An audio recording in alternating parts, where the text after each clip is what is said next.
સ્વામિનારાયણ એ વચનામૃત ગઢડા પ્રથમનું 49મું અંતરદ્રષ્ટિનું. સ્વામિનારાયણ હરે સંવત 1876 મહાસુદી 14મે દિવસ સ્વામી સમજ્યા સમયે સ્વામી શ્રી સહજાનંદજી મહારાજ શ્રી ગઢડા મધ્યે દાદા ખાચરના દરબારમાં શ્રી વાસુદેવ નારાયણના મંદિરની આગળ લીમડાના વૃક્ષ હેઠે પોતા મધ્યે ઢોલિયા ઉપર વિરાજમાન હતા અને પોતાના મુખારવિંદની આગળ 2 દીવીઓ બળતી હતી ને કંઠને નીચે પીળા પુષ્પનો હાર પહેર્યો હતો. 2 હાથના પીળા પુષ્પના ગજરા ધારણ કર્યા હતા અને સર્વ શ્વેત વસ્ત્ર પહેર્યા હતા અને પોતાના મુખારવિંદની આગળ મુનિ તથા દેશના હરિભક્તની સભા ભરાઈને બેઠી હતી. પછી શ્રીજી મહારાજ બોલ્યા, આજે પ્રશ્ન ઉત્તર કરો. પછી બ્રહ્માનંદ સ્વામીએ પ્રશ્ન પૂછ્યો છે, ભગવાનને વિશે વૃત્તિ રાખીએ છીએ તે તો સીધી જોડે કરીને રાખીએ છીએ ત્યારે રહે છે અને જગતના પદાર્થ સન્મુખ તો એની મેળે જ રહે છે, તેનું શું કારણ છે? આ પ્રશ્ન કયું વચનાવત વંચાય છે? શેનું છે? અંતરદ્રષ્ટિ. મુદ્દાનું વચનાવત કહેવાય ને. આપણે સૌને અંતરદ્રષ્ટિ કરવાની છે. અંતરદ્રષ્ટિ તો છે પણ અંતરદ્રષ્ટિ ઉપમામાં છે. હવે આરતી થાય અને ત્યારે હવે બોલે અને ઉપમામાં જઈને બેસી દઈએ એવી અંતરદ્રષ્ટિ તો ખરી જ ને. અમારે ભાવનગરની અંદર ખૂબ જ બેઠા સત્સંગી ખરા, જ્ઞાની કાકા, મૂળ ગઢડાના સત્સંગી, જૂના સંપ્રદાયના સત્સંગી, પણ પછી જ્ઞાની ખરા, આમ બુદ્ધિવાળા ખરા. પછી એક વખત સારંગપુરની અંદર મેળાવથી શાસ્ત્રી મહારાજના ભાઈ કે કોઈ સંબંધી એમના સાથે અને 2 જણા સારંગપુરની અંદર હનુમાનના મંદિરમાં આવેલા. પછી એ વખતે સ્વામી આ જમીન રાખેલી, અહીં 2 સંતો રહેતા અને લીમડાના સાંયે મકાન તો નહીં, અને કાંટાની બોરડીની આપણી હદની વાડ કરતા હતા. અને એ વખતે આપણા મંદિરનું કામ ચાલતું અને એ વખતે અહીંયા વિજ્ઞાન સ્વામી જોગી મહારાજને જુનાગઢથી બહાર નીકળેલા અને ત્યાંથી પોતે અહીં આવેલા અને વિજ્ઞાન સ્વામી કાકડે એ વખતમાં અહીં હાજર. હવે અમને વિચાર કર્યો કે આ જવા મંદિર વાળા શાસ્ત્રી વડતાલથી બહાર નીકળી અને નવું મંદિર કરે છે કે સારું નોખા પૂજન સારું નોખું કરે છે, શું એમનો ધ્યેય છે, શું અભિપ્રાય, હાલો ને આપણે જાણવા જઈએ. એ પછી અહીંયા આવેલા. પછી અહીંયા વિજ્ઞાન સ્વામી હતા શાસ્ત્રી મહારાજ તો બહાર ફરતા હોય અને શાસ્ત્રી મહારાજ આ કાર્ય સારું અને બોટાહણ મંદિર ચાલુ કામ અને આની પ્રવૃત્તિ બધી બહાર ફરતા હોય. પછી એ 2 જણા આવ્યા સંતો પાસે બેઠા. પછી આ પૂછે છે સંતોને કે તમે સારું નાખા પેલા વડતાલમાં રહીને ભજન કર્યું હતું. પછી વિજ્ઞાન સ્વામી એમને આ વચનામતમાંથી જે આ મહારાજનો અભિપ્રાય મધનું 21 છે, વડતાલનું 5મું છે, પ્રથમનું 21મું છે, 7મું સારંગપુરનું છે, એવી રીતના જે વચનાવતો મધનું 4 પ્રથમનું 6 એવી રીતના જે વચનાવતો ભક્તિ છે, ભગવાનની ઉપાસનાની વાત, અક્ષર થઈ પુરુષોત્તમની ભક્તિ કરવાની વાત, એવી જાતના જે આ શબ્દો મહારાજનો અભિપ્રાય મહારાજ બહાર નીકળ્યા. જયારે શ્રીજી મહારાજ 11 વર્ષની ઉંમરે ઘર બહાર છોડી અને પોતે નીકળ્યા ત્યારે એમનો શું અભિપ્રાય, એમનું શું ધ્યેય, એમનો શું સિદ્ધાંત, એમને શું કાર્ય કરવું છે, કરાવવું છે, એ આપણે એમની રુચિ ઉપરથી જાણવાનું મળી જાય. રુચિનું વચનાવટ લોયાનું 14નું વચનાવટ મહારાજે સમજાવ્યું કે આગળ આચાર્ય થઈ જાય એમને બહુ વાતો કરી છે, બહુ શાસ્ત્રો લખ્યા, પણ અંતે પોતે હવની રુચિ ઉપર ગયા છે. એમ અમે આ બધી વાત કરીએ છીએ, શાસ્ત્ર લખીએ, શાસ્ત્ર લખાવા બધું છે, પણ અંતે અમારી શું રુચિ છે અને અમારો શું અભિપ્રાય છે એમ મહારાજે પૂછ્યું છે સંતોને લોયાએ કહ્યું. એમ મહારાજ જ્યાંથી નીકળ્યા 7 વર્ષ વનવાસ કર્યો, એટલે ભારતની તીર્થવાસ.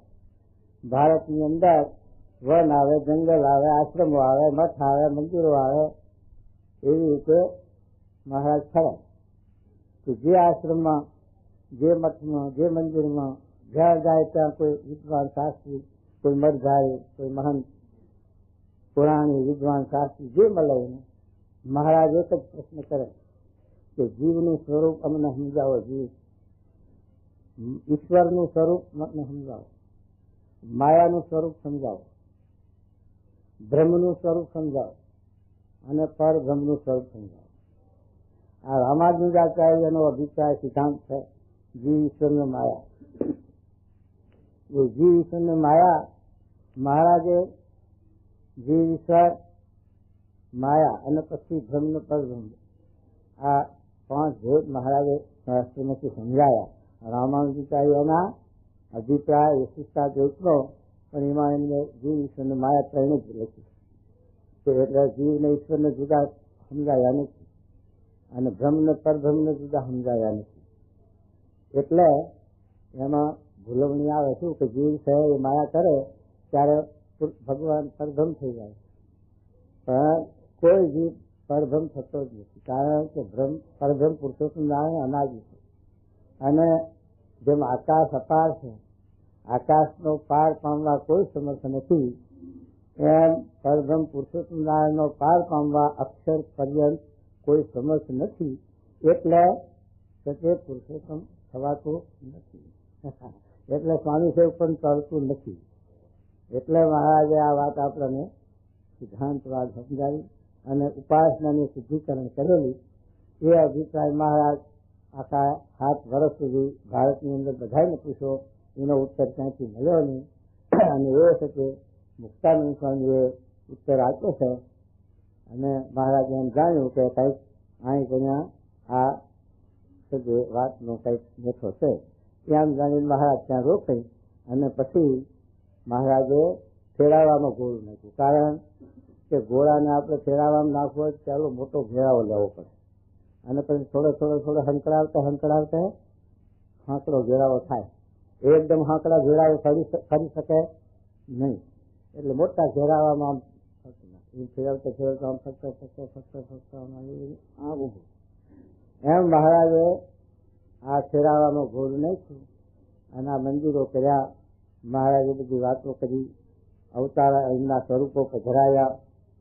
પણ સ્વરૂપી મહારાજ પોતાનું સ્વરૂપ એ તો એક વડતાલમાં પોતાની હયાતીમાં પધરાવવામાં પણ આવરણ તો હતું. 2 ભાગ પડી ગયા. મનુષ્યની મૂર્તિ હોય નહીં, કેટલાક પધરાવાય નહીં, કે મુક્તાનંદ સ્વામી આડા પડે એવા હતા, લીલા કર્યા, કરિયારામ નાખ્યા, પગ ભાગ્યા, હાથ ભાગ્યા અને થોડા પછી પાડ્યા. એ ત્યાં જઈ શક્યા નહીં, આડા આવી શક્યા નહીં અને મૂર્તિ પધરાવી દીધી મહારાજ. એટલે મહારાજ આપણાને હવને આ છે વાત સમજાવે. એટલે મહારાજ છે તે આ મહારાજનો અભિપ્રાય, આ મહારાજનો સિદ્ધાંત. એટલે મહારાજ પ્રથમના 11ના રત્ન એકાંતિક કોને કહેવાય?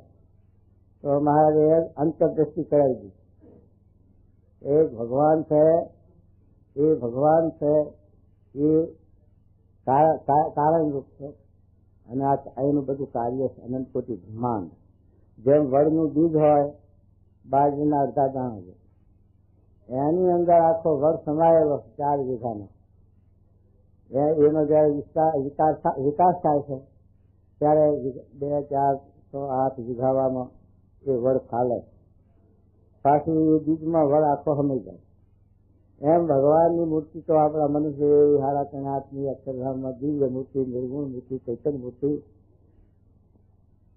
બિરાજમાન છે એની દ્રષ્ટિએ કરીને, એની કૃપાએ કરીને, એની પ્રેરણાએ કરીને અક્ષર દ્વારે થઈને પુરુષમાં પ્રવેશ કરીને માયાના સાથે ચારણા કરી અને અનંત કોટી બ્રહ્માંડનું આ સર્જન કરે એ શાસ્ત્રના વાસુદેવ માતમ, ભાગવત, મહાભારત, સૂત્ર એવા મહારાજ જે શાસ્ત્રો પ્રમાણ આપ્યા છે એમાં આ બધા શાસ્ત્રોમાં આ વાત પ્રમાણ લખેલી છે.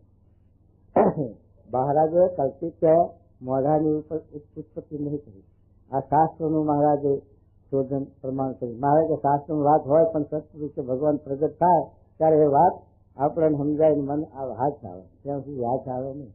એટલે મહારાજે છે આ વાત આપણે કે મહારાજ કીધું કે અનંત કોટી બ્રહ્માંડનું સર્જન અનુક્રમે બતાવ્યું છે કે મૂળ પુરુષ અને મૂળ માયા દ્વારે પ્રધાન અને પુરુષ બે સ્ત્રી પુરુષના જોડવા અસંખ્યાત ઉત્પન્ન થયા અને એની અંદર પછી એમાંથી આ બધા તત્વોની ઉત્પત્તિ થઈ અને વૈરાટ સ્વરૂપ આ બ્રહ્માંડ સર્જાયું અને બ્રહ્માંડની અંદરથી ત્રણ સ્વરૂપો પ્રગટ થયા. બ્રહ્મા, વિષ્ણુ નથી. નાભીમાંથી બ્રહ્મા થયા, હૃદયમાંથી વિષ્ણુ ભગવાન થયા અને લલાટમાંથી શંકર ભગવાન થયા.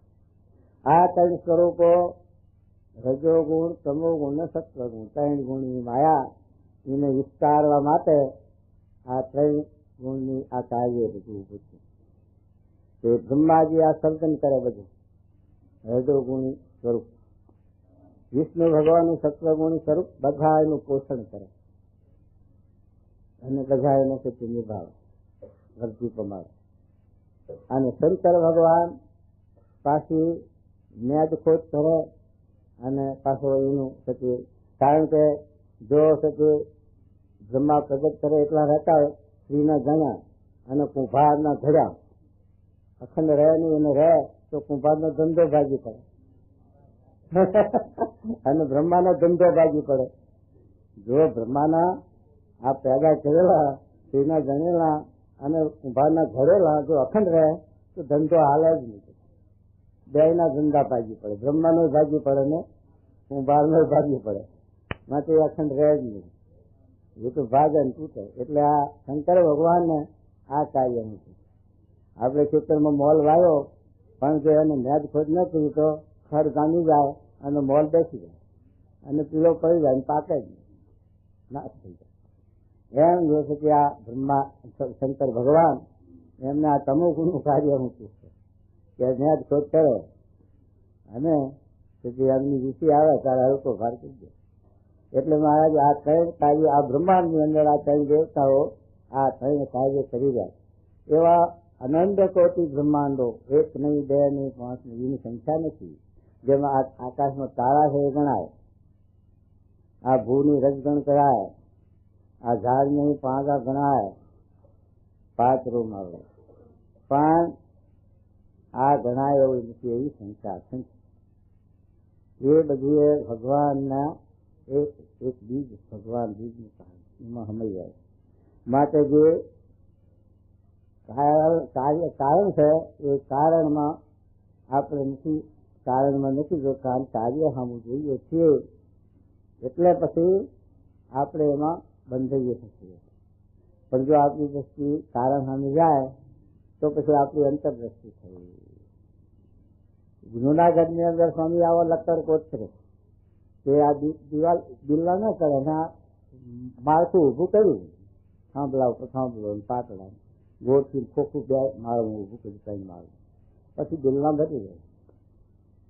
એ સજે જોવા લોકો એ વખતમાં તો નવાઈ ને, અત્યારે બધા બિલ્ડિંગો મોટી થઈ ગઈ પણ એ વખતનું તો માળ, 2 માળનું, 3 માળનું મકાન થાય તો આશ્ચર્ય લાગે. કારણ કે શાસ્ત્ર એ વખતમાં આવા મકાનો નહીં બહુ. તે લોકો જોવા આવે કે આ જુનાગઢની અંદર હાલો સ્વામીનો લક્કડકોટ જોવા, હાલો સ્વામીનો લક્કડકોટ જોવા. ત્યારે સ્વામી ત્યાં બેઠેલા, સ્વામી ત્યાં લક્કડકોટને હવે જોયા છે પણ લક્કડકોટ કરનાર કોણ છે એને કોઈ જોવે? આ જીવની 12 વ્યક્તિ લો, આ 12 વ્યક્તિ જો એના કરનારને જોવે તો અંતરદ્રષ્ટિ થાય. એમ આપણે આ વિચિત્ર સૃષ્ટિ બનાવી છે. કેવો માણસમાંથી માણસ થાય છે, પશુમાંથી પશુ થાય છે, ઝાડમાંથી ઝાડ થાય છે, એક પાણીના ટીપામાંથી કેવું પૂતગળ બને. પાણીનું ટીપું હોય છે એમાં ક્યાં વાંસ હોય છે, ક્યાં રત્ન હોય છે, ક્યાં દોંત હોય, ક્યાં હાડકાં હોય છે, કાંઈ જો હોય તો તપાસી જોઈએ. એક પાણીના ટીપા અને એમાંથી આ કેવું બંધાય છે પૂતગળ. આવું કોઈ કરવા દુનિયામાં તમારા પેલા કેવા તત્વજ્ઞાની શું કે સાયન્ટિસ્ટો, વૈજ્ઞાનિકો અને સાયન્ટિસ્ટો કહેવાય પેલા. એ સાયન્ટિસ્ટોને કહો કે આવું કરી આવો તમને કરોડ રૂપિયા કે લાખ આપીએ જો આંખનું રતન એક બની આપો. આ અંગમાંથી કોઈ અંગનો ભંગ થાય તો એવું ને એવું બની આપે. હે તો એ સમજ પ્લાસ્ટિકનું કરે, લાખ હવે હલાડો કરે, દેખાવ કરે. અને કાં તો આંખ જોઈ હોય તો ખાડો ન દેખાય એના માટે પેલું એનું પ્લાસ્ટિકનું હીરાનું કે એવું પથરાનું ઘાલે કંઈ અને દેખાવ રહે તો આંધળો નથી ચેતસી જોઈ શકે, પણ એનાથી કાંઈ કાર્ય કરે નહીં. જોવાનું માટે આ ભગવાનનું કર્તવ્ય, આ ભગવાનનું કાર્ય જુઓ તો તમને આશ્ચર્ય થશે. એ બધું જવા દો, એક આ જીબડી સામું જોઈ લો છે, લીલીને જુઓ. આ હાથ, આ બધા હાથ, આંગળા, પગ, આ શરીર બધું ચામડાનું, હાડકાનું, માંસનું, એ માંસની બનાવેલી હાડકાની. પણ એમાં શું ભગવાને ગોઠવ્યું છે કે આંગળી અડાડીએ ખબર ના પડે ખાતું ખારું છે, અને જીભે અડાડીએ તો તરત કહી આવે કે આ તો ખારું છે, આ તો ગયું છે, એ લૂલી મારી જબરી છે. હા, આ બધા ઘરડા થાય, હાથ, પગ, નાક, આંખ બધા ઘરડા થાય, પણ જીબડી ઘડી 80 વર્ષ થાય તો લપટારા મારે મારી આમ લબાક લબાક કરે. હા, એ તાર ખાતે એ ગયડી ના થાય એમાંથી નથી થતું. કેવું ભગવાને આશ્ચર્ય કર્યું. તો આ આશ્ચર્યની વાત જોઈએ તો ભગવાનનો આપણે મહિમા સમજાય અને આપણી અંતરદ્રષ્ટિ થાય, નકર થાય નહીં. એના માટે આ વચનાવત મહારાજ સમજાવે. મુદ્દાનું વચનાવત કહેવાય, નાનું વચનાવત. બહુ લાંબુ મોટું મહારાજ બહુ વિસ્તાર નથી કરે અને બહુ વિસ્તારની જરૂર નહીં. રંગનો તો સચ્ચો હોય કઈ કુંડા ભરાય નહીં એમ કહેવત. એમ છે કે ત્યાં આગળ પગને બ્રહ્મ ઉપદેશ મહારાજે કર્યો અને પછી બહુ સંસ્કારી જીવો ન હોય એના માટે વિસ્તારે કરવો પડે. તે ખટવાંગ રાજાનું મુહૂર્તમાં કલ્યાણ કર્યું, પરીક્ષિતનું 7 દાડામાં કલ્યાણ કર્યું, અને આપણું 7 વર્ષે નહીં થતું, એનું 7 દાડા થયું, આપણું 7 વર્ષે ઠેકાણું પડતું. તો એટલા સંસ્કાર આપણા મોડા છે. ગીતામાં લખ્યું, અનેક જન્મ સંસિદ્ધ સતો જાતિ પરાંગત. અનેક જન્મના શુભ સંસ્કાર ઉદય થાય ત્યારે આપણામાં એકાંતિકપણું આવે, ગોપીઓના જેવી પ્રેમ લક્ષણા ભક્તિ ઉદય થાય, પ્રગટ થાય. અને મહારાજે વચના 59 આ શબ્દ નીકળે છે કે નવો આદર હોય તો આપણે દાખલો બહુ પડે, એને સમજાવવામાં, એને સત્પુરુષને જોડવામાં, હેત કરાવવામાં બહુ જ્ઞાનિક પડે, દાખલો પડે. માણ જોડાય, માણ હેત કરે, પછી વળી માર પાસે હેત કરે ખરું, તૂટાય ખરું, સાંધાય તૂટાય, સમજાય તૂટાય થયા કરે. એમ જાણવું કે આનો નવો આદર છે. અને જેને પૂર્વના સંસ્કાર હોય અને પૂર્વ ભગવાન કે ભગવાનના સંતની સેવા કરી હોય, જો થઈ ગયો હોય તો એને ભગવાનમાં, સત્પુરુષમાં એકદમ વૃત્તિ ચોંટી જાય છે, હેત થઈ જાય છે, એની મહિમા સમજાઈ જાય છે. ત્યારે એમ જાણવું કે આ પૂર્વનો કોઈ મુમુક્ષુ સંસ્કારી જીવ આવેલો છે. એ મહારાજે નિશાની આપી છે સંસ્કારની. જેમ કોઈ બહારથી આવે, 5ની ચોપડી, 7ની ચોપડી, 6થી ભણીને આવે અને બીજા ગામની અંદર શાળામાં દાખલ થવું હોય તો એ તો માસ્ટરનો દાખલો લાવે છે, પણ દાખલો હોય ન હોય પણ એની તમે એ કહે કે હું તો મેટ્રિક પાસ કરીશ, પણ માસ્ટર પરીક્ષા લે એટલે ઠેકાણા આવીને ઉભો રહે. કારણ કે 5મી 6થી ધોરણનો અભ્યાસ કર્યો, 7મીની 8મીનું જ્ઞાન થાય, પછી દાખલ કરે ખરા, અને દાખલ કરે તો આગળની ગાડી હાલે ખરી, બંધ થઈ જાય, ના હાલે. એમ આપણે મુમુક્ષુ જીવ સંસ્કાર વગરનો આવ્યો અને પછી આપણે પરાપારની ને આધ્યાત્મિક વાર્તા, આત્મા પરમાત્માની અક્ષર પુરુષોત્તમનું જ્ઞાન આપવા બેસશે, સમજાય ખરી એકદમ? એ તો પેલો એકડો ઘૂંટાવો પડે. અને ગુણાતી સામે લખ્યું છે કે મુમુક્ષુ પ્રથમ પહેલો સત્સંગમાં આવે ત્યારે એને ધર્મનું અંગ બંધાવવું, ધર્માંશ જીવમાં ગાયો. જો છે કે ધર્મ છે એ પહેલું પગથિયું છે, અને ધર્મ વગર આગળ આપણાથી વૃદ્ધિ પમાય નહીં. આપણે ગમે તેટલું હોશિયાર ડાયા બુદ્ધિશાળી હોય પણ નિશામાં બેસીએ એટલે એકડો ઘૂંટવો જ પડે, કક્કો બારાખડી ઘૂંટવી જ પડે, પાછી કરવી જ પડે. એમ આ ધર્મ છે એ કક્કો બારાખડી એકડો છે, એને ઘૂંટ્યા વગર આગળ પુસ્તક વંચાય નહીં, આગળ સંખ્યા ગણાય નહીં. તો એ શબ્દમાં કહે છે કે ધર્મનું એને સૂંઘ ચડાવી જાય, ધર્માંશ. એટલે એના જીવમાં એ ધર્મની દૃઢતા થાય એ પાછું પગથિયું. પછી એને વૈરાગની વાતો કરી. વૈરાગ એટલે શું કે જે ક્ષણિક વસ્તુ છે એ અખંડ વસ્તુ નથી, માટે ક્ષણિક વસ્તુ છે એને તું યથાર્થ ક્ષણિક જાણ અને એમાંથી મોહ ટાળ. આપણો દેશ ક્ષણિક છે, ક્ષણિક છે, રોજ ક્ષણે ક્ષણે નથી ઓછું થતું જાય. દીકરા મોટા થાય એમ આપણા મનને છે ને કે આપણો દીકરો છે મોટો થતો જાય, અને આપ તમને દેખાય ખરું 5 વર્ષનો તો 7 વર્ષનો મોટો થયો નથી, દેખાણો નથી. પણ નહીં, તમે અંતરદ્રષ્ટિ કહે છે તો નાનો થતો જાય, કારણ કે ઉંમર 85 કે 80 વર્ષની લખાઈને આવ્યો. 80 વર્ષની ઉંમર લખાઈને આવ્યો છે, 10 વર્ષનો થયો એટલે 10 ઓછા ક્યાંક વધ્યા, 70 વર્ષનો થયો ને તો નાનો થયો મોટો થયો, પણ આપણને શું જણાય છે મોટો થતો જાય. હા, માટે આપણે બાર દ્રષ્ટિ છે એટલે અંતરદ્રષ્ટિ કરે તો ખબર પડે, અંતરદ્રષ્ટિ કર્યા વગર આ ખબર ન પડે. તમે કાલ નાના હતા, આવડા હતા, ઘોડિયા રમતા હતા, પેશાબ કરી જતા હતા, ગાળે ખડો કરવાનું કરો એના એ પાસે નિરુષ્ટા દિલ્હીના ગાંધી, ઓહો જવાહરલાલ, રાજબહાદુર શાસ્ત્રી, અત્યારે પેલી ઇન્દિરા જન્મ્યું છે ત્યારે કેવું હોય છે જો લફડા, હા ફેરા લગભગ ગંદવેડો તો એના એ દિલ્હીની બાદશાહ તો કર્યા છે કે આપણે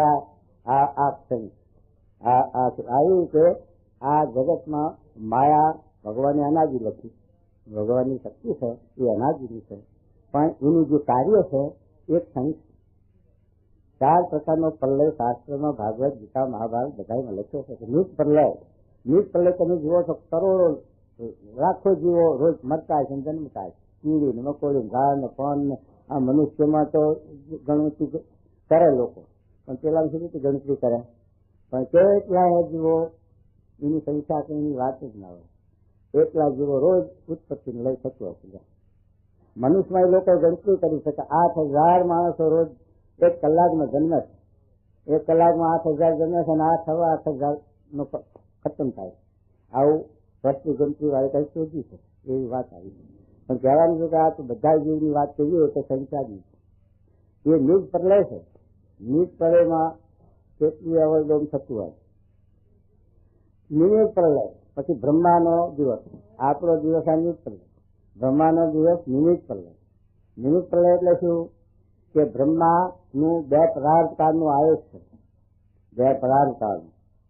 એમાં એક છે કે દિવસનો એવડો છે કે 8 અબજ અને 64 કરોડ વર્ષ આપણા, 8 અબજ ને 64 કરોડ વર્ષ આપણા જાય ત્યારે બ્રહ્માનો 1 દિવસ થાય. બ્રહ્મા 8નો પલકારો ભરે, આમ તો આમ એટલામાં આપણા 60 વર્ષ આપણા જાય. કેટલા આપણા અવતાર થઈ જાય તો મને ના જન્મી તોય પાડનું. આનું નામ નિમિત્ત પ્રલય. નિમિત્ત પ્રલયની અંદર આ 14 લોકનું બ્રહ્માંડ, એમાં 10 લોક તો ખતમ થઈ જાય રોજ, બ્રહ્માના રોજ દિવસમાં. એ નિમિત્ત પ્રલય છે. એમાં 10 લોક રહે જ નહીં થઈ. 10 લોક એટલે 7 પાટા, અચળ સુચળ વિચળ તળાતળ મહાતળ રસાતળ પાટા, અને આ મૃત્યુ લોક આપણો, અને ભુવર લોક અને સ્વર્ગ લોક ઇન્દ્રનો, મનુ ભગવાનનો. આટલા તો રોજ બ્રહ્માના દિવસમાં રોજ નાશ થાય છે, ઉત્પત્તિ થાય છે.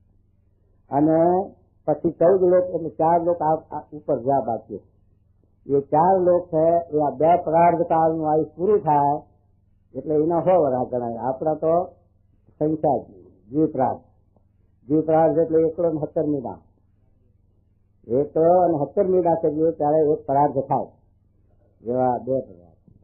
એ બ્રહ્માની આ 14 લોકની આયુષ, એમાં 4 લોક રહ્યા, મહલોક, જનલોક, તપલોક ને સત્યલોક, બ્રહ્માંડ. આનું છે કે આ વિદ્યા પ્રયાસ. એટલે આ 14 લોકનો એ નિષ્પ્રલય નિમિત્ત આ પ્રાકૃત પ્રલય. પ્રાકૃત પ્રલયમાં પછી કાંઈ રહે થઈ ગયું. તો એમાં પછી આપણે આ મારું મમત્વનું હું શું દારૂ કરી બેઠા એ ક્યાંથી રહેવાનું? આનું નામ આવ્યું કે જે વિચાર કરવો એનું નામ વૈરાગ, એનું નામ સાંખ્ય જ્ઞાન. સાંખ્ય જ્ઞાન છે એ કપિલદેવ ભગવાને દેવહૂતિ માતાને સમજાવી દીધું. અને એ સાંખ્ય જ્ઞાન આપણે જો જીવમાં ઉતરે તો આપણી વૃત્તિ પાછી વરે, અંતરદ્રષ્ટિ થાય. નકર અંતરદ્રષ્ટિ થાય એવી નથી હો. અચંબા નથી તમારી મુંબઈ તો રાત ને દાડો. મુંબઈમાં તો રાતે ઊંઘતું જ નહીં હોય એવું લાગે. કેટલાક ઊંઘે કેટલાક છે કલા હોલ કામ કરતા હોય ફરતા હોય નરતા હોય. એટલે અજંબા નગરી કહેતા મુંબઈમાં. હવે એમાં આ જ્ઞાન ક્યાંથી ઉતરે બાપ લાખો? આ તો તમે મુમુક્ષુ સંસ્કારી પૂર્વે ભગવાનના યોગમાં આવેલા તો અહીં બેહવાનું આ સંકલ્પ થયો અને અહીં બેહાય અને આટલી વાત સંભળાય છે અને સમજાય એટલે તો ખરી. એ તો પૂરું ન કહેવાય માપ. તો છે કે એટલો સંસ્કાર છે આપણો પૂર્વનો કે કોઈનો 1 વર્ષ જન્મનો, કોઈનો 2 જન્મનો, કોઈનો 5 જન્મનો, કોઈનો 50 જન્મનો, એમ આપણે સંસ્કારી છીએ. સૌનો એક બધાના હરખા સંસ્કાર હોતા નથી. અને એ સંસ્કાર આ યુગમાં આવ્યા એટલે એની અંદર મહારાજે વચનામૃતમાં કોઈ વાત આવી ન રાખી. કાલે જ 48નું વચનાવત ચાલી ગયું. એની અંદર કુસંગનું મહારાજે વાત કરી. 4 પ્રકારનો કુસંગ: કુડાપંથી, શક્તિપંથી, શુષ્ક વેદાંતિ, નાસ્તિક. કુડાપંથી એટલે તમારા મુંબઈની અંદર રજનીશનો સંપ્રદાય હાલે, કુડાપંથી કહેવાય હોય. કારણ કે બાલો ભાઈ ભેગું મનને મોકલું મેળવાનું એટલે કુડાપંથી. આવાનો સંગ થઈ જાય તો મોક્ષની વાત થઈ પતન થઈ જાય જીવનું. એટલે મહારાજે એ વાત 48નું સમજાવ્યું પાછું કે આવી રીતે આપણે આ આત્માનું મોક્ષ કરવો છે, કલ્યાણ કરવું છે, આત્માને નિર્વાસની કરવો છે, આત્માને ભગવાનના પદને પમાડવો છે, તો પછી આપણે આ વૈરાગ એમાંથી પ્રકૃતિના કાર્યમાંથી આપણે મોહ તોડવો પડશે. ભલે તમે વ્યવહારમાં રહો અને વ્યવહાર કરો, તમે અફીણનો વિચારો રાખ્યો હોય એનો વેપાર કરતા હોય, સોમલનો વિચારો રાખ્યો હોય એનો વેપાર કરતા હોય, પણ ટેસ્ટ કરવાનું મન થાય ખરું? માલ ખરીદવા જાઓ તો ટેસ્ટ કર્યા વગર ચેતવી જવાય? તો ટેસ્ટ કરાય. શક્તિ ભરી મોઢા મેલાય ખરો? સોમલ મેલાય? એની સુગંધી આવે તો માણસ મરી જાય. તો એનો ટેસ્ટ હોય નહીં. એમ આ પ્રકૃતિના કાર્યમાં આપણે આપણે જે છીએ મૃત્યુ લોકમાં, એટલે આપણે એ માયાનો સંબંધ રાખવો પડે. માયાનો સંબંધ ન રાખીએ તો આ મૃત્યુ લોકમાં જીવન ન ભય નહીં. 5 વિષયનું આ પૂતળું બંધાણું, એને 5 વિષયનો જે ગહારો આપવો જ પડે. શબ્દ, સ્પર્શ, રૂપ, રસ, ગંધ, આ 5 વિષય ભોગવ્યા વગર રહેવાતું નથી જીવને, અને રહી શકે નહીં. એના માટે છે કે આ જગતમાં છે જે આપણે એના માટે બ્રહ્મા આપણા હવના પિતા. બ્રહ્મામાંથી આ સૃષ્ટિનું ઉત્પત્તિ થઈ. એટલે શાસ્ત્ર ભાગવતનું લખ્યું છે કે પ્રથમ ઉત્પન્ન બ્રહ્મામાંથી આ સંકલ્પે જે સૃષ્ટિ ઉત્પન્ન થઈ એ દજીવ બ્રહ્મદેવ હતા, બ્રાહ્મણો હતા. પછી ઋષિ મુનિએ આ વર્ણાશ્રમના ભેગો કર્મ ઉપરથી, ક્રિયા ઉપરથી અને બધા વિભાગ કર્યા: બ્રાહ્મણ, ક્ષત્રિય, વૈશ્ય, શુદ્ર, એમ બાકી હતી. એના માટે પછી બ્રહ્માએ એક મનુષ્ય યોનિના માટે 83 લાખ યોની તો એક ઇન્દ્રિયના જ્ઞાનની છે. તમે પશુને, પક્ષીને, કીડી મકોડીને, ઝાડને આ ઉપદેશ આપી શકશો અને આપવા જવાય છે નહીં? એના માટે આ છે નહીં. એ તો 84 લાખ યોની છે. 4 ખાંડ: બુદ્ધિ, તેજસ, અંદર નિજરાયું, 21 લાખની ખાણો છે. એ 4 ખાંડમાં જીવ ભ્રમણા કરે, 84 ફર્યા કરે, દેહ ધર્યા કરે, કર્મ ભય ભોગ્યા કરે.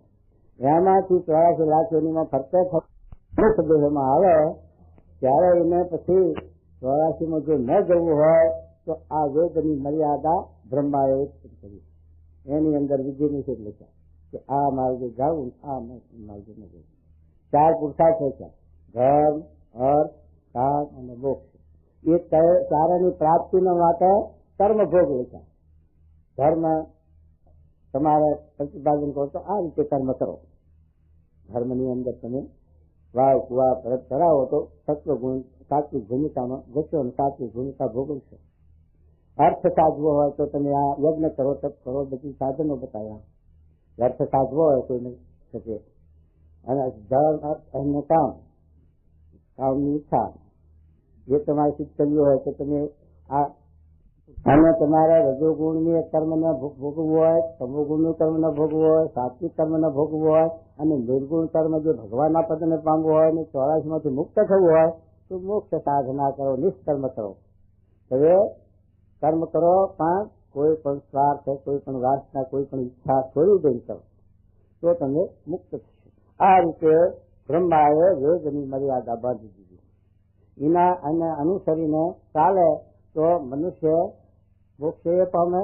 વળી મોક્ષ ન જોતો હોય તો સત્વગુણમાં સુખી પણ થાય, સાત્વિક કર્મ ભોગવે તો શાંતિ પણ મળે, આ લોકમાં મળે. પણ એ વેદની મર્યાદા ભૂલીને મન આ જીવ સાથે ભોંગળ હાલવા જાય છે એટલે દુઃખી થાય છે, કાંટા વાગે છે અને તેથી જીવનું ધારણ થાય છે અને મોક્ષ ના થાય છે. 84 ગોઠા ખાધા કરે. એટલા માટે મહારાજ આપણને અંતરદૃષ્ટિ કરાવે છે. ભલે તમે વેપાર કરતા હો પણ તમે ભગવાનને આગળ રાખીને કરો તો વાંધો આવે? એ મહારાજ આ તમારું છે, હું તો તમારો ગુમાસ્તો માટે તમારે જેમ ચલાવવું હોય એમ ચલાવી દો. મહારાજ છેલ્લાનું 13મું વચનાવ કેટલા સારું લખ્યું, પ્રાર્થ. મહારાજ આપણે ભગવાનના આશ્રિત થયા પછી આપણું પ્રાર્થ આપણી બેન દીકરી છે, આપણા ઘેર છે, પણ આપણે બીજા ઘેર આપણે આપીએ છીએ એને દીકરીને પરણાવીએ છીએ. પછી એનું પ્રાર્થ રહ્યું કે એને સામા ઘરના પ્રાર્થો સામું થઈ ગયું. આપણે ગરાસિયા હોય દરબાર તે સાણા રાણી ખાતા હોય, મજૂરી ખેતીવાડી દાડી કરી ખાતા હોય, પણ એ દીકરીને તમે ભાવનગર ને જામનગર મોટા સ્ટેટમાં પરણાવી દો પછી એનું પ્રાર્થ રહ્યું કે પેલાનું પ્રાર્થ એને ભોગવવાનું. એમ આપણે ભગવાન ના થયું તો આપણું પ્રાર્થ રહે, પછી આપણે ભગવાનનું પ્રાર્થ ભોગવવાનું. આપણા બધાના પ્રાર્થ હરખા હતા. કેટલાક ને તડીને બારીઓ હતી, કેટલાક બધી બારીઓ જોયેલી અમે. આ તડી કરેલી હોય ત્યાં ઘર બારીઓ. આ શું કરીએ છીએ કે હવા ખાવા રાખીએ અને પછી એનો ઠીકડો કર્યો હોય કે ઠેકાણું ના હો. આવું પ્રારંભ છે. પણ બાપાના આશ્રય બેઠા, મહારાજના આશ્રય, ગુણાતી સ્વામીના શાસ્ત્રી મહારાજ, જ્યોતિ પ્રમુખ સ્વામીના આશ્રય બેઠા પછી ત્યાં શીગડાવાળો ભાડો ખરા. હા, એ તો નવું નવું, રોજ ખાવાનું નવું નવું, પહેરવાનું નવું નવું, બધી વાત નવું નવું. તો આ પંચ છે એ પ્રાર્થ નું રહ્યું આપણું. આપણા પ્રાર્થમાં કેવું હતું તો હવે જાણીએ અમે.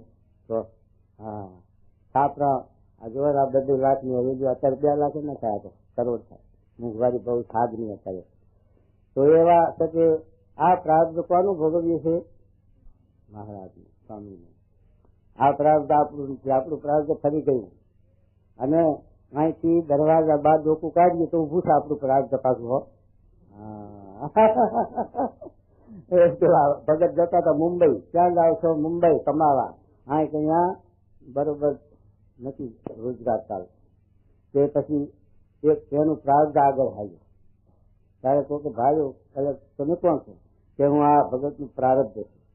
ક્યાં જાઓ? કે એ મુંબઈ જવાના છે, એના આગળ હું પેલું જઈને એના માટે ખોરી જાર ગોતી કાઢવી પડે મારે છે. એના પ્રાર્થ નો ખોરી જાર છે એ મુંબઈમાં ગોતવી પડે, આગળ તૈયાર કરવી પડે. એમ પ્રારબ્ધ ચાર ઢગલા આગળ આગળ આવીને ઉભી રહે. તો અત્યારે આપણે જોઈએ છીએ, આપણે કહીએ છીએ, પણ પ્રાર્થ અનુસાર અત્યારે અમેરિકામાં જાય છે, આફ્રિકામાં જાય છે, યુરોપમાં જાય છે અને પરદેશમાં લોકો જાય છે. એમાં અમારા જ્ઞાન સંઘની ફરિયાદ જર્મન, અમેરિકા, યુરોપ ને રશિયા, જાપાન બધા દેશમાં ફરિયાદ. પણ પ્રાર્થ આગળ જી છે ને જાય છે. જુઓ, હા, ત્યાં ત્યાં બગીચા ગોળવા પડે. હારા છોકરા જાય ને પછી ત્યાં જઈને શું કરે? શું આચાર ધંધો? તો પછી મજૂરી કરવી પડે, કારણ કે ત્યાં મજૂર ના મળે. મજૂરના ઓફિસર કરતા મજૂરીની વધારે પગાર તારા કચ્છી લોકોને જોઈને વધારે શિક્ષિત છે, પૈસાવાળા તો સાચી કે ત્યાં મજૂરીનું વધારે જરૂર પડે, એટલે મજૂરી લોકો કરે, મજૂરીમાં એને મેં નહીં એટલે પૈસા હારા મળે.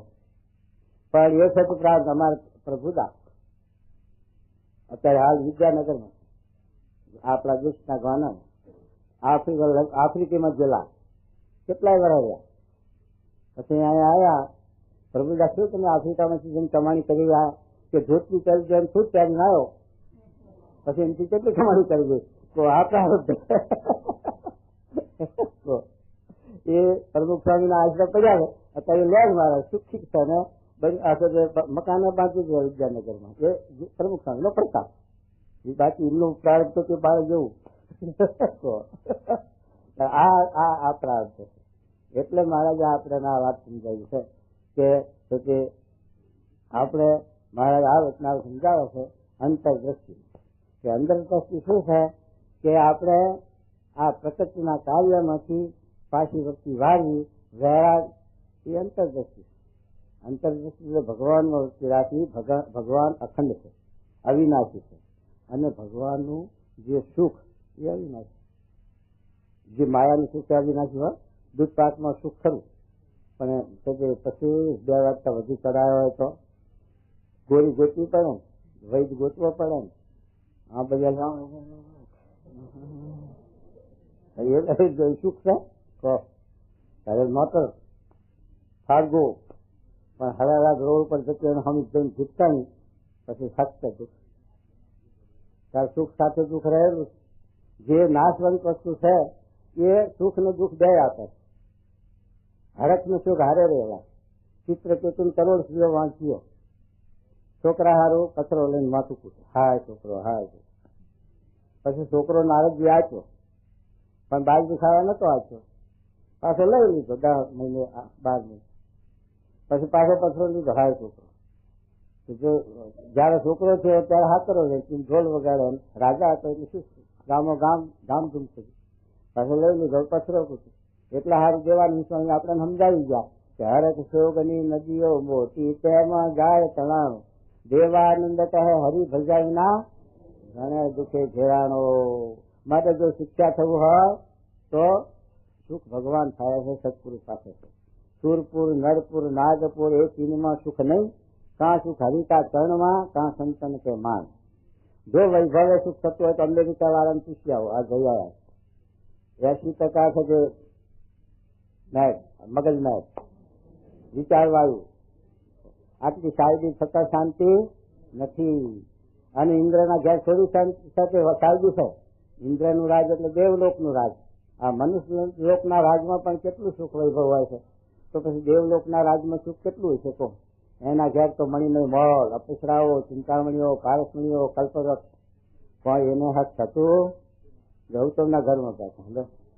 ગૌતમ ઋષિના ઘરમાં અહલ્યાને સળવા પેઠો. શું થઈને પેઠો તો? દુલાળો.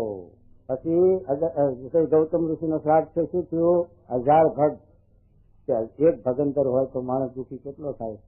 1000 ભગંદર શરીર ઉપર હોય તો પછી શું થયું? આખું શરીર હરી ગયું, ફરવું પાસ ને તે બચારો દુઃખી થઈ ગયો, કમળના વનમાં આવ્યો તો રાડ્યો પાડે. આ પણ જો દેવલોકનું સુખ પણ આવું છે. બ્રહ્માને જીવતા બરી મળવું પડ્યું, કારણ કે પોતાની પુત્રી સરસ્વતી એમાં બ્રહ્મા મોહ પામ્યા. અને પછી છોકરાએ ધિકાર આપ્યો શંકાદિકો, ત્યારે પછી એને એ દેશ છોડી દેવો પડ્યો અને બળી મળવું પડ્યું. અને પછી બીજો દેહ ધારણ કર્યો બ્રહ્માએ પણ. તો આ જો એ પણ સુરપુર એટલે દેવલોક, એમાં પણ શાંતિ સુખ નથી. સુરપુર નરપુર ને નાગપુર એટલે પાતાળ, એમાં પણ સુખ શાંતિ નથી. સુખ ક્યાં છે? કાં તો ભગવાનની મૂર્તિમાં અને કાં તો આવા સંતના ગુણાજી સંતના સમાગમમાં. બીજો સુખ શાંતિ નથી. માટે બધી પ્રવૃત્તિ કરવા છતાં એમાંથી આપણી અંતરવર્તિ પાછી વાળીને ભગવાનમાં સંતમાં રાખવી અને પછી પ્રવૃત્તિ કરવી, તો શાંતિ સુખ સાચું મળે. કારણ કે એ અખંડ સુખ છે. ભગવાનનું સુખ અખંડ છે, ભગવાનનું ધામ અખંડ છે, અને આપણો જીવાત્મા અખંડ છે. એ નહીં મળે કોઈ દિવસ. મહારાજે લખ્યું છે કે આ જીવને જયારે અજ્ઞાન હતું ત્યારે ભગવાનની શક્તિ જે કાળ એ આ જીવનો નાશ કરી શક્યો નથી. નથી, માયા લીન કરી શકી નથી અને કર્મ પણ બંધન કરી શક્યા નથી. કારણ કે જીવ છે ચૈતન છે, એને કાળ પણ માયાનો પાસ અડે નહીં. પણ એને આ દેહનો સંસર્ગ, કારણ શરીરનો સંસર્ગ અનાદિકાળથી છે, એટલે એને અભિનિવેશ થઈ ગયો કે હું મરી જઉં છું, હું જન્મું છું, મારું નામ ફલાણું, મારું ગામ ફલાણું, મારી નાજ ફલાણી, મારો દિવસ ફલાણો. અને એવી જે અભિનિવેશ છે એ સાચો હોય તો કહો. આંખ નીકાય એટલે રહેશે? આંખ નીકાય એટલે આપણો આ સાચો રહેતો નથી. આ જનક રાજાનું એનું દ્રષ્ટાંત આપ્યું. જનક રાજા ઊંઝાતા સપનું આવ્યું કે જાણે મારું રાજકોટને પડાવી લીધું, મને પહેર્યા લુગડે કાઢી મેળ્યો ને એવું બધું સપનું આવ્યું છે. પછી સચી જયારે સપનામાંથી જાગ્યા ત્યારે પેલા સડીકો કાઢી, મિથિલા નરેશ ને ઘણી ખંભા. રાજા વિચારવું પડી ગયો કે આ માજી સાહેબ એ હાથું છે કે આ સડી પોકારે છે હાથું છે. પછી ઋષિને પૂછે આમાંથી સાચું છું? ત્યારે અષ્ટાવક્ર ઋષિ સમજાયું. અષ્ટાવક્ર ઋષિ કે હે જનક રાજા, તું ઊંઘી ગયો હતો તે વખત તારી આંખ નીચાયેલી હતી. તે વખતે તને સપનું આવ્યું હતું મૂર્તિમાન દેખાતું, જાણે પહેલા લુગડે કાઢી મેળ્યો, મને રાજા કોઈ ચડી આવે, મને રાજ ચીનવી લીધું ને પછી હું કોઈ ગામમાં ભૂખ્યો છે, ટુકડા માગ્યા, ટુકડા ભેગા કરીને ખાવા જઉં છું ને એવું બધું દેખાતું હતું મૂર્તિમાં. પણ આંખ ઉઘડી ગઈ તો કાંઈ હતું એમાં વસ્તુ તો ઊંઘમાં રાવ રચાયો હતો. તો આપણે ઊંઘમાં લાખ રૂપિયા ભાગીએ ઘરમાં, પણ હવાને દાળિયા લેવા કામ આવે? દાળિયા લેવા નથી પૈસો કામ ના આવે? ચાલ સપનાનું ખોટું. અને પછી જનક રાજાની સડી પોકારી એની વાત કરી અષ્ટાવક્ર ઋષિએ. હે જનક રાજા, આ તારી મિથિલા, આ તારી સડી પોકારે છે. મિથિલા નરેશ ને ઘણી ખંભા, પણ પેલું આંખ જીતાયેલી હતી ત્યારે તને મૂર્તિમાન દેખાતું હતું, અને આંખ ઉઘડી એટલે કશું હતું નહીં. એમ આ આંખ ઉઘાડી છે તો તને દેખાય છે.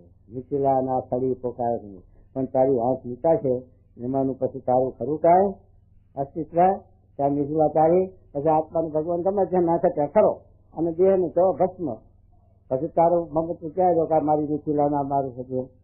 ત્યારે જનક ને ભાન થયું અને જનક વિદેહી કહેવાના. પછી મિથિલાયા પ્રદીપ થયા, નમો દજત કિંચના, મિથિલા મારી દયામાં મારું કાંઈ બળતું નથી. ત્યારે આ સમજણ થઈ અને ત્યારે વિદેહી કહેવાના. એમ જનક રાજા રાજમાં હોવા છતાં અષ્ટાવક્ર ઋષિના સમાગમથી અહીંને આ જ્ઞાન થયું, સાંસનું, જ્ઞાનનું, વૈરાગનું અને ભગવાનનું, તો વિદેહી કહેવાના. અને 88,000 ઋષિઓના પણ ગુરુ અને સુખદેવજી જેવા મહાન ત્યાગીના પણ ગુરુ કહેવાના. એમ મહારાજ આપણને આ અંતરદ્રષ્ટિ કરાવે છે કે જો આવી રીતે આપણને જ્ઞાન થાય તો આપણે વ્યવહારમાં હોઈએ તો ગમે તે આશ્રમમાં કે ગમે ત્યાં હોઈએ, છતાં પણ જો આવી સમજણ હોય તો આપણે વિદેહી થઈ શકીએ અને આપણને આ પ્રકૃતિના કાર્યમાં માયાનું બંધન ક્યાંય થાય નહીં. માટે સમજણની જરૂર છે, જ્ઞાનની જરૂર છે. ગિરનારની ગુફામાં જવાની જરૂર નથી. ગિરનારની ગુફામાં જઈને બેઠો હોય જો જ્ઞાન ન હોય તો માયામાં જ બેઠેલો સમજવો. હા, એ તો આશ્રમ છે. આ ત્યાગ આશ્રમ છે. આશ્રમ નો મેળ નથી. મહારાજ કે જેની સમજણ મોટી એ મોટો. એમ જેને આવું જ્ઞાન થાય એની મોટો છે, ગ્રસ્ત નહીં થાય. અને ત્યાગ આશ્રમ થાય, બ્રાહ્મણ ને થાય, ક્ષત્રિય ને થાય, વૈષ્ણવ થાય, શુદ્ર નહીં થાય. એમાં કઈ ઓછું પક્ષપાત ભગવાનના ઘેર છે નાખું? એટલા માટે મહારાજ આ વચના અંતરદ્રષ્ટિનું આપણે સમજાવ્યા છે કે શું કે સાંભળવા હે.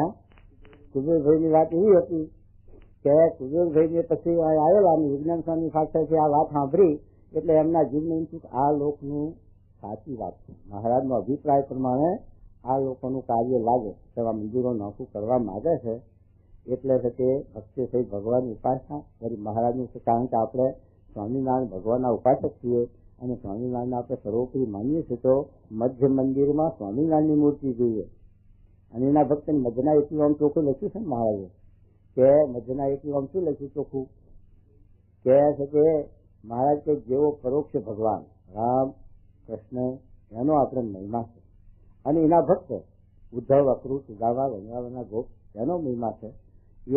એવો મહિમા જો આપણને આ પ્રત્યક્ષ ભગવાન પ્રત્યક્ષ સંત એનો સમજાય તો મુદ્દો હાથ આવ્યો.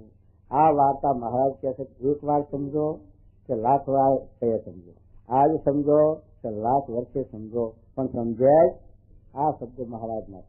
તો અત્યારે આ 150 વર્ષે નહીં સમજતા એને પાછું ફેરવણી તો આપવી જ પડશે ને. આપણે એ વખતમાં શું કઈ નહીં સમજાવે તો આવવું પડ્યું છે ને, એટલે નહીં સમજાય ને આવવું પડશે. એ તો નિશ્ચિત વાત છે મહારાજની. અને મહારાજે વડતાલના 5 નામ લખ્યું કે મારી ઉપાસના, મારી ભક્તિ, મારી સેવા કરે છે, પણ જો આ કસર કાળું જીવની જે કસર છે, જીવમાં જે અજ્ઞાન છે જીવમાં, એને કાઢીને ભ્રમરૂપ થઈને અક્ષરરૂપ થઈને મારી સેવામાં અક્ષરધામમાં આવવું હોય તો આ ના ગમે. તો મારા ધ્યેય, મારા જે ઉત્તમ ભક્ત, ગુણાતીત મારા જે ભક્ત, એની મારા ભેગી સરખી સેવા, મારા અર્થે 5 રૂપિયા થાય કરે, એના અર્થે 5 રૂપિયા થાય કરે, મારી જેવી સેવા કરે એવી એની જ સેવા કરે. અને મારું ધ્યાન કરે તો મારી મારા એનું ધ્યાન કરે. આવી રીતે હરખી એ સેવા કરે, એની 100 જન્મની કસર ટાળી અને આના જન્મે હું એને એકાંતિક બનાવું છું. આ મહારાજના શબ્દો છે. એ શબ્દો આપણે જીવનમાં ના ઉતારીએ તો પછી આપણો છેડો ક્યારે આવે, અંત ક્યારે આવવાનો છે? એ અંત પછી દેહ ધરવા જ પડે કસર ટાળવા. તો એ પછી પાર આવે ને એને સમજાવો તો જ્યારે ત્યારે પણ સમજવું પડશે. 100 જન્મ લેશો તો સમજો શીખતો છે તો પછી આજે સમજો ને. ભગવાન આપણા ઉપર કૃપા કરી દયા કરીને આવો જોગ આપ્યો છે, આવા પુરુષ આપ્યા છે ગુણાથી આપણને સ્વામીએ. તો પછી આપણે શા માટે સવી ગાફલી રાખી, શા માટે ખટ્ટા ખાવી? તો એ કુબેરભાઈને આ શબ્દો બધા જીવમાં ઉતર્યા એટલે પછી એ પોતે ભાવનગર ગયા. પછી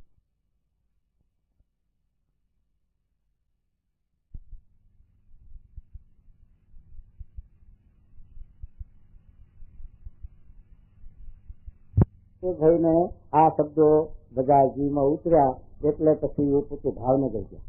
પછી ગઢડે કાગળ લખ્યું એમના મંદિરમાં, જૂના મંદિર, કે બ્રહ્મચારીને સંતોને કાગળ લખ્યો કે હું કોઈ પ્રયોજન થાઉં સારંગપુર ગયો અને બંડિયાના મંદિરમાં ગયો કે એના પાસેથી મને કઈક વાત જાણવા મળી એટલે મને એમનો ગુણ કરી ગયો જીવમાં આસાની. તે પછી તમે એ ગુણ એમનો અહીંથી કાઢવા સારું આવજો, ન કે એમનો સત્સંગ જરૂરી છે. આવો કાગળ એ કચડેથી પછી બ્રહ્મચારીઓ, મોટા વિદ્વાન શાસ્ત્રી, ભાગવતના ભણેલા આચાર્યો એવો મોતર ભરીને ગયા. હો, મોતર ભરીને ભાવનગર વિજ્ઞાન મંદિરમાં ઉતર્યા. કુબેરભાઈને ખબર આપી કે બ્રહ્મચારી મહારાજને પધાર્યા છે, કુબેરભાઈને કહી આવજો. કુબેરભાઈ ગયા, બધાને જ્યાં સ્નાન કર્યા, સાથે બધા એને જમાડવાની રસોઈની બધી સગવડ કરી. પછી વાત બેઠા ત્યાં હું જોતો સારંગપુર આવી રીતે મેં સંતો હતા એને સમાગમ કર્યો તો મને આ ગુણ કરી ગયો છે. આ વાત તો તમે અરે કુબેરભાઈ શું વાત કરો છો? એથી જવાય નહીં તો બંધિયા છે ને, વિમુખ છે ને, કાઢીને લેલા છે ને, આમ એ વાત બોલશે નહીં સ્વામી. હો, એમનો મને આખાની ગુણ આવ્યો છે અને તમારો હોરાની ગુણ હતો એ આખાની થઈ ગયો. આ તમે બોલ્યા એટલે એ હું એમના પાસે ગયો. મંદિરનું કોઈ વાંકું બોલ્યા નહીં. કોઈ વડતાલ કે અમદાવાદ કે ગજરાત મંદિરનું વાંકું બોલ્યા નથી. એ સાધુ કે કોઈ આચાર્યનું વાંકું નથી બોલ્યા, કે કોઈ સાધુ બ્રહ્મચારી કે પાળાનું વાંકું બોલ્યા નથી. આ વચનામૃતમાંથી અને શાસ્ત્રોના શબ્દથી અમને વાત કરી. માટે જો તમારે એમનો ગુણ મારામાંથી કાઢી નાખવો હોય તો એ રીતે વાત કરો. પછી શું કરવા ક્યાં જાય? તો પછી તો ફાંફા માર્યા કરી કે એમ ફાંફા મારવાનું નહીં. આ શાસ્ત્રમાંથી સમજાવો, વચનાવતને સમજાવો કે એમની વાત ખોટી છે ને આ આપણી સાચી છે એવું સમજાવો. શું સમજાવો? પછી તારે કુબેરભાઈ કે જો હવે મને તો સૌનો ગુણ છે, તમારો ગુણ છે, તમે આવો તો તમને રોટલો દઈશ અને તમારી એ સેવા કરીશ, પણ હું તો હવે સુખેથી અક્ષર પુરુષોત્તમનું ભજન કરીશ અને શાસ્ત્રી મહારાજનો સમાગમ કરી ત્યાં સુધી કર્યો અને પછી રાખ્યો. જો કુબેરભાઈ હવે અને કુબેરભાઈને શું કે પેલા સાધુ સમજાવે? અરે કુબેરભાઈ એ તો સાધુને ભગવાન માને છે, સાધુનું ધ્યાન કરે છે. તમે તો સાધુનું ધ્યાન કરો, તમે તો સાધુનું ધ્યાન ના થાય, ભગવાનનું થાય. ત્યારે કુબેરભાઈ શું કહે છે કે સ્વામી સાંભળો ઉભા જુઓ, તમે કહો છો સાધુનું ધ્યાન, પણ અમને સાધુનું ધ્યાન થતું નથી. અમારા વ્યવહાર રહ્યો એટલે સવારમાં વહેલા ઉઠીએ એટલે ઘરનું ધ્યાન થાય બૈરા છોકરામાં. ત્યાં ઉઠ્યા છે, ઊનું પાણી બોલ્યું છે, ચા પાણી કર્યા છે અને હવે નહીં ધોઈને આપણે છે ચા પાણી કરીશું અને એમ આ ધ્યાન ચાલુ થાય. અને પછી લાકડીનું ધ્યાન થાય, લાકડાનું. કે લાકડામાં કાળનો ગરાગના પડેલા છે, ભરાવવા છે, બીજા ગરાગ આવ્યા છે, એ કુટુંબમાં છે, આ માલ ઉતરવાનો છે, આ માલ જવાનો છે, આ વેચવાનો છે, આ પતાવવાનું છે, આ ભજન આ ધ્યાન થાય છે. પણ અમારે તો ઘણું સાધુનું ધ્યાન કરવું છે, પણ થતું નથી. અને તમે ભાષા તો સાધુના મધ્યમાં પડ્યા એટલે તમારા અખંડ સાધુનું ધ્યાન થાય. એમ કરીને બોલ્યા કે તે લોકો બૈરાનું લાકડાનું અને આ છે તે ધ્યાન કરે છે જગતમાં. તો આવા ભગવાનના સંબંધવાળા આવા પંચનું ધ્યાન થાય તો તમને શું પાપ લાગે? ભગવાનના ભક્તો સાંભળે તો એના જોગે ભગવાન સાંભળે. એમ કરી કીધું ગઈ સટકાર્યા, બોલતા બંધ થઈ ગયા. અને આયા તો એવા ઊંધા પાછા જુકાર્યા સંતો. એટલે આ કીધું એમ ભગવાન સંતનું ધ્યાન, ભગવાનનું ધ્યાન એ થવું મુશ્કેલ છે. જગત બધું ધ્યાન કરે છે વ્યવહારનું, ઘરમાં ખોટા રાખે, મિનિસ્ટરનો રાખે, દૈરા છોકરાનો રાખે, અને ભગવાનના સંતના ફોટા રાખવા હોય કાન પેલું જ থাকে. આવું જીવનું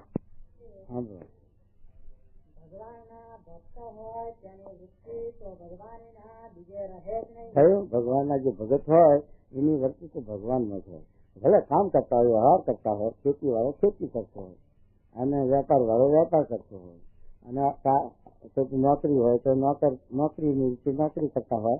પણ બધે ભગવાન હૃદયમાં જાળવા કે મનથી ભગવાનને સંભાળવા એ કઈ ઓછું જ થતું. પ્રવૃત્તિ શાસન દેહ ક્રિયા કરે છે, હાથ ક્રિયા કરે છે, પગ ચાલવાની ક્રિયા કરે છે, પણ મન તો નવરું જ છે.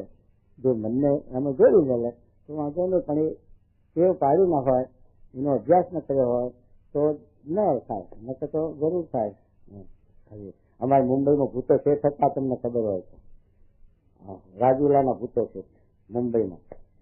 એને એવી ટેવ પાડેલી, એને એવું ભજન કરેલું કે હું 600 રૂપિયા કોઈના ઉછી ઉધારના લઈને મુંબઈ આવ્યો હતો કોઈ સમજીમાં.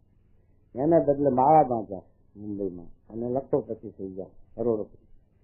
કારણ કે મેં એવું સાંભળ્યું હતું કે 100 વર્ષ એટલે 14 કરોડ મંત્ર જો ભગવાનના જતા તો ભગવાન દર્શન દે કે 6 વર્ષથી હું જો તમે જ્યાં બેઠા હોય ગમે તે ખાતા હોય તો પણ આ કંઠ આવતો મોરના ગોળે રામ રામ રામ રામ રામ રામ રામ રામ 14 કલાક. એ 100 વર્ષ રામ રામ કર્યું. જોગી બાપાને જોગ છો ત્યારે એને થયું કે આ મેં શાસ્ત્રમાં લખ્યું છે હાથું. જોગી મહારાજ ભગવાન જેવા પુરુષ છે, ભગવાનનું સ્વરૂપ છે, અને એમનો મને જોગ થયો. એ આ મેં 14 કરોડ મંત્ર જપ્યા એના પૂન પ્રતાપ થયા જોગ થયો મને. એવું એ ભૂતો છે ચમત્કાર. અને ભૂતા છે અમે જોયેલા ખરા ને. હવે તો જતા રહ્યા છે, ખપી ગયા ભેડા હતા. એટલે કહેવાનું શું છે કે આવી રીતે જો એમને ટેવ પાડી ગઈ તો કરોડો રૂપિયાની ઉત્પત્તિ કરી મિલકત, છતાં પણ રામ નામ ભૂલ્યા નહીં. તો એવી રીતે જો આપણે ટેવ પાડીએ એવી પ્રેક્ટિસ કરીએ, આપણે ટેવ પાડીશ બીજી બોલવાની જેમ તેમ ગમે તેને હાલ તો ગારે દઈશ, હાલ તો ગુંડું બોલીએ, પણ ભગવાન ન અંબાવીએ. એટલા માટે આ તો એક છે પાતો બદલવાની જરૂર છે.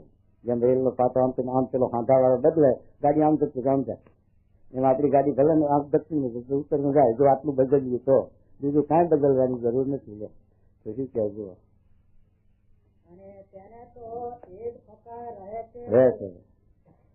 મારે જગતના પદાર્થમાં વૃત્તિ રાખવી તે તો ઘણું કઠણ પડશે. ઘણું કઠણ પડવા પર્વતભાઈ, કલ્યાણભાઈ, ગોરધનભાઈ એવાને વ્યવહારમાં જોડવા, દાદા ખાતરની વ્યવહારમાં જોડવા કેટલું મુસાફર મહારાજની મુસીબત છે.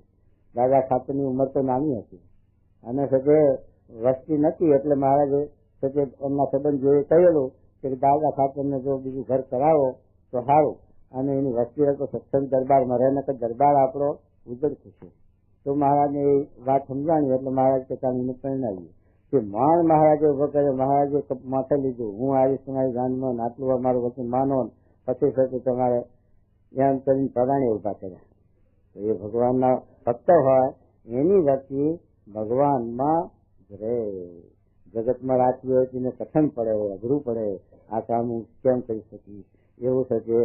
વર્ષથી આગળ ભક્ત થઈ ગયા, ગ્રસ્ત હતા બધા નરસિંહ તો મીરાબાઈ જે ભક્તોના આચરણ અમર તરીકે મળે ત્યાં જીવન મહારાજ ક્યાંય બધા હતા તો ગ્રસ્ત, છતાં પણ મહારાજનો મહિમા હતો. તમે સચે એક મહિમાની જરૂર. તમે સજે તમારા ખિસ્સામાં 10,000ની નોટો પડી, તમે એસટીમાં કે રેલવેમાં બેઠા, તમારા જોડે બીજા માણસો બેઠા, એની સાથે તમે વાત કરો, પણ તમારી અંતર્વૃત્તિ ક્યાં છે વિચાર કરજો. આમ જોતા રહ્યો કોઈ મૂકી તો નથી ને કાપે તો એનું શું છે તમને મહિમા. એનો મહિમા છે કે તમે ગમે તેની સાથે વાત કરો છો, ગમે ત્યાં બેઠા છો, પણ તમારી અંતર્વૃત્તિ આવે. જેમ સ્વામી બીજું બદ્રષ્ટાન મહારાજ જાય કે માટલું પાણીનું માટલું ભરેલું હોય, એના ઉપર હોનાનો કુલોડો મેળવે પાણી પીવાનું, તે એને મૂકી સાંડીએ માટલા ઉપર હોનાનો કુલોડો, કે તિજોરી મૂકીએ, પીવું પાણી હોય ત્યારે કાઢ્યો, અને માટી નો હોય તો એને પડ્યો રહે માટલા ઉપર, એની પકડ નહીં, પેલાની પકડ કાઢી. એનો મહિમા છે કે 1 તોલાના 2,000, પેલા કુલોડા તો 2 પૈસા, 2 આના આપ્યા, આનો આપ્યો કુંભારને, અને આ તો 1 તોલામાં 2,000 છે. તો આ તો 10,000નો પાલો.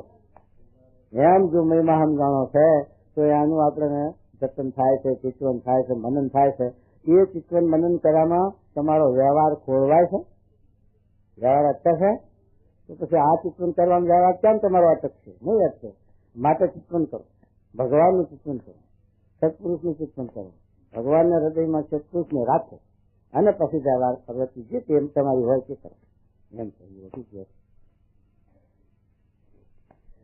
મારે જગતના પદાર્થમાં વૃત્તિ રાખવી તે તો ઘણું કઠણ પડશે. માટે પરમેશ્વરના ભક્ત હોય તેને તો જગતના પદાર્થમાં વૃત્તિ રાખવી એ જ કઠણ છે.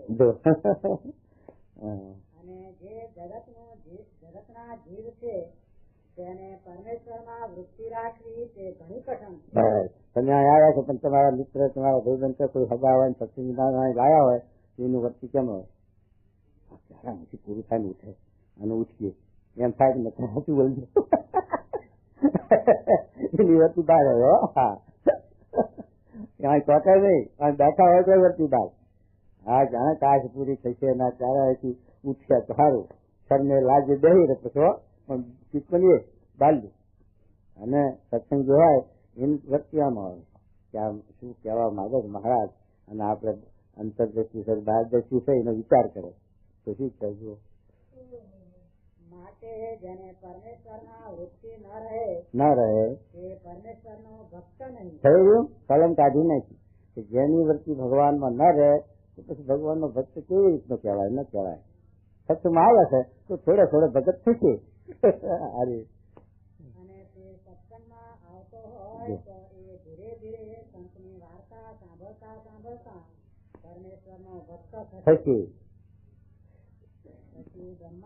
કારણ કે મેળવવાની ઈચ્છા છે, તો આપણે રહેવાની ઈચ્છા હોય, કમાવાની ઈચ્છા હોય, ભણવાની ઈચ્છા હોય, કાર્ય કરવાની ઈચ્છા હોય તો થોડો કાર્ય ફળીભૂત થાય છે ને.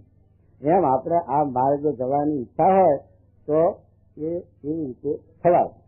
એમાં ઈચ્છા જ ના હોય તો એમાં વસ્તી જ ના ખૂચી હોય તો ક્યાંથી થાય? તો આ મારી કામમાં જુઓ ને, આ ચંદ્રના લોકમાં જવાની ઈચ્છા કરી તો જઈ શકે, અને આપણે નથી કરતા તો એનો આધાર જ નથી. ટેલિવિઝન કાઢ્યા એ બુદ્ધિ લડાય તો એને કામ કરી શકે. એમ આપણે આ માર્ગમાં જો છે કે વ્યક્તિ કરવીએ તો આ કાર્ય પણ સિદ્ધ થઈ શકે, પણ આપણે ઉપર આપણે આદર નથી કર્યો. શું કહે? પછી બ્રહ્માનંદ સ્વામીએ પૂછ્યું છે એવી રીતે ભગવાનમાં વૃત્તિ રાખવાનું શું સાધન છે? આવી રીતે વૃત્તિ તો રાખવી છે પણ સાધન બતાવો શું કહે છે? પછી શ્રીજી મહારાજ બોલ્યા છે એનું સાધન તો અંતરદ્રષ્ટિ છે. અંતરદ્રષ્ટિ મહારાજ કરાવે છે ને. અંતરદ્રષ્ટિ શું કે ભગવાન સ્વામી, આ સત્પુરુષ સ્વામી આપણે વૃત્તિ કરવી, પ્રમુખ સ્વામી આવા પુરુષ માયા પરના છે, અને આપણે માયા પર કરવા માટે આપણા માટે કેટલો ભીડો, કેટલો દાખલો બેઠે છે કે એમને ક્યાં છોકરા બનાવવા છે અને એમને ક્યાં મિલકત લઈને જવાનું છે. આપણા માટે આ બધું કરી ગયેલો. શાસ્ત્રી મહારાજે કેવો દાખલો કર્યો છે, જીવો ત્યાં દાંતણ લઈને કેટલો ભીડો વેચ્યો, કેટલા તિરસ્કાર વેચાણ, અપમાન વેચાણ, અને આપણે આ શિક્ષા કરી જાય તો આપણે કેવા ભોગવીએ? તો અહીંયા પાણીનું ઠેકાણું નહીં તો છાસનું દૂધનું ક્યાંથી ઠેકાણું હોય? તો લાઠી દરથી છાસ આવતા, અને વાહન પોહન ક્યાંથી હોય? અત્યારે સ્ટીલના વાહન, સ્ટીલના થઈ ગયા. એ વખતે ગાંઠલીનો ડબ્બો કાપીને ખીચડી કરવી પડે. એ ટાઈમ હતો.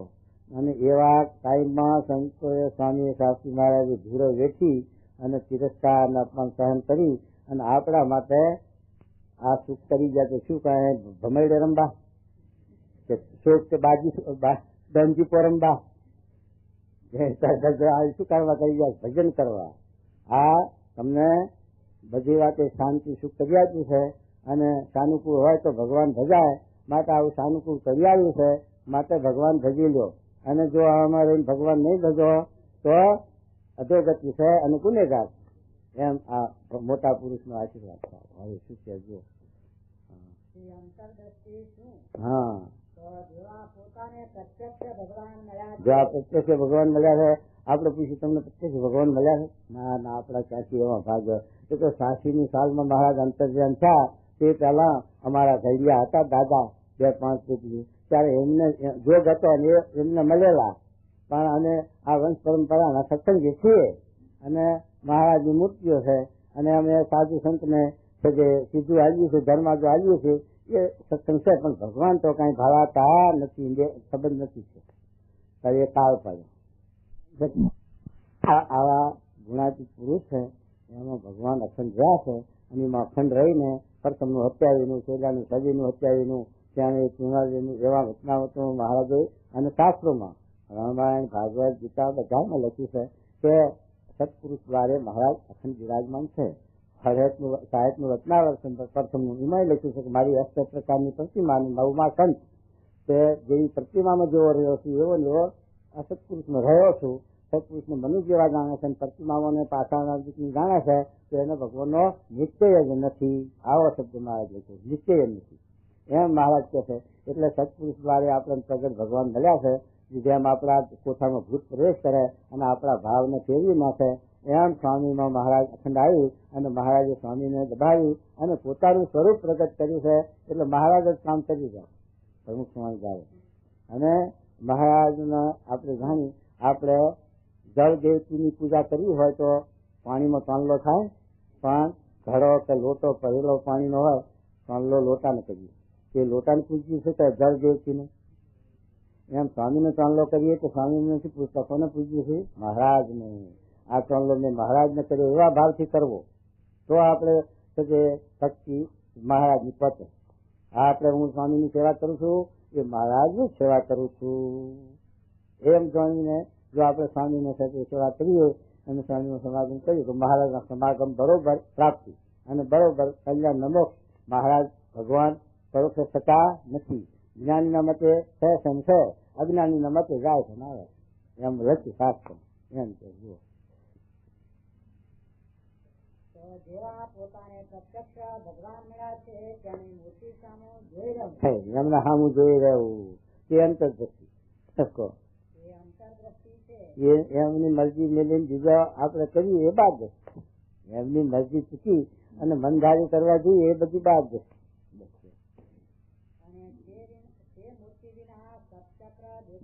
ખટચક્ર હોય તો ખટચક્ર છો મૂલાધાર ને સ્વાધિષ્ઠાન ને મણિપુર ને અનાહત ને વિશુદ્ધિ ને આજ્ઞા પેલા યોગ સાધવા વાળા એ મથે ગયા. પણ એમાં શું આછા આવે એમાં તો હાથ ક્યાં ગામડા ભર્યા મળ્યું પણ એમાં ગોથા ખાય ને ભગવાન પડ્યા રહે કરે એટલે કે ખટચક્ર દેખાય તો શું કામ નથી. હા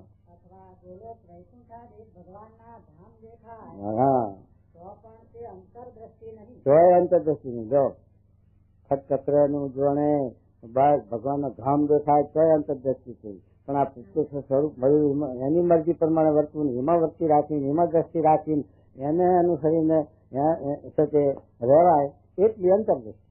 એની મરજી મૂકીને જેટલું વર્તાય બહાર એટલી બાદ. હા